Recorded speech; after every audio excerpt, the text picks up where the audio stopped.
yang berikut ini juga ini. Dia kemarin juga baru memposting di Instagramnya ya komentar mengenai kejadian yang baru-baru ini lagi ramai mengenai pelecehan begitu ya. Dan karena itu kita ingin berbincang dengan dia apa sih yang ingin disampaikan, diceritakan dan apa yang mendorong dia untuk menceritakan hal itu di sosial medianya. Kita lihat ini dia profilnya Terry Putri. Terry Putri, artis sekaligus pembawa acara berusia 40 tahun ini 4 hari yang lalu memposting pengalamannya menjadi korban pelecehan seksual dan menyebutkan dirinya kerap dilecehkan dengan kata-kata sampai perlakuan sebelum dan setelah memutuskan berhijab pada 25 Mei 2015. Mantan kekasih Hengky Kurniawan dan Tirta Adila, vokalis band Drive ini juga mengatakan pelecehan terjadi bukan karena cara berpakaian melainkan pola pikir si pelaku. Mantan presenter acara olahraga yang sudah 7 tahun menyandang status janda dari Ruli Johan sejak bercerai pada 2012 lalu, kini dikabarkan sedang menjalin hubungan dengan pria yang bukan berprofesi sebagai artis hingga berencana ingin menikah. Apa tanggapan Terry soal kasus pelecehan yang sedang marak saat ini? Dan benarkah Terry sering mendapat DM dari Vicky Prasetyo? Saksikan selengkapnya hanya di Rumpi No Secret. Terry Putri, apa kabar? Alhamdulillah.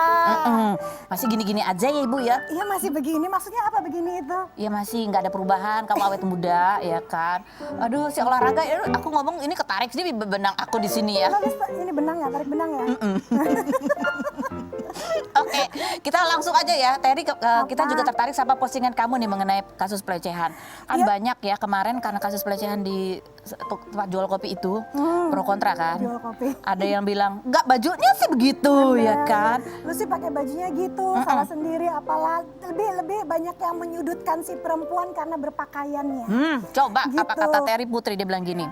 Saya tidak berhijab, begitu sering aku dilecehkan dari kata-kata sampai perlakuan. Banyak yang bilang, pakaian lo sih kayak gitu Ter. Sekarang setelah berhijab, apakah mereka berhenti melakukan itu? Masih banyak tendensi begitu. Bahkan tetap ada terang-terangan melakukan. Orang-orangnya pun sama katanya. Nada gue pada saat nulis sih nggak kayak lo ya. Gue baik-baik aja. Gak gitu ya maksud nadanya? gue.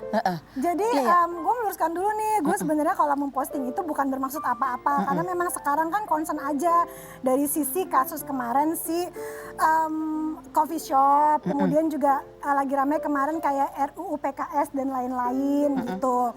Jadi maksudnya mungkin itu waktu yang tepat untuk bisa berbagi di sini gitu. Gue sih kalau masalah undang-undang nggak terlalu tahu. Gue di posisi mungkin yang bingung juga mau pro atau kontra, mau disahkan atau ditolak. Tapi kalaupun itu ada, yang baik untuk kita aja. Kita yang pernah merasakan itu, terutama perempuan sih dimanapun itu berada. Karena mungkin ada yang sadar atau tidak sadar bahwa mereka dilecehkan karena banyak yang sudah terbiasa gitu. Jadi berpikir bahwa itu baik-baik saja dan tidak apa-apa untuk diperlakukan seperti itu. Jadi gue pikir apalagi terus setelah kejadian si coffee shop itu banyak yang menyudutkan si perempuan gitu kan. Jadi gue yang sedih aja. Jadi Kamu merasa sudah pernah gitu. berada di dua sisi yang dulu bajunya terbuka Jadi dilecehkan? jaminan yang terbuka sama tertutup. Kalau memang pikiran orang-orang seperti itu ya akan bahaya juga tetap. Dan gitu. kamu bilang tadi itu ada orang-orangnya juga sama. Kamu kenal orangnya? Ya kenal lah, lu juga kenal, semua Indonesia juga kenal. Cuman kan gue di posisi Tunggu, yang gak dia bisa. ngomongnya gimana? Dia contoh yang dia lakukan tuh kayak gimana? Banyak sih dari sisi kayak mungkin gue kan fans salah satu sebab gue berhijab karena gue pikir nggak ada orang yang tulus ke gue.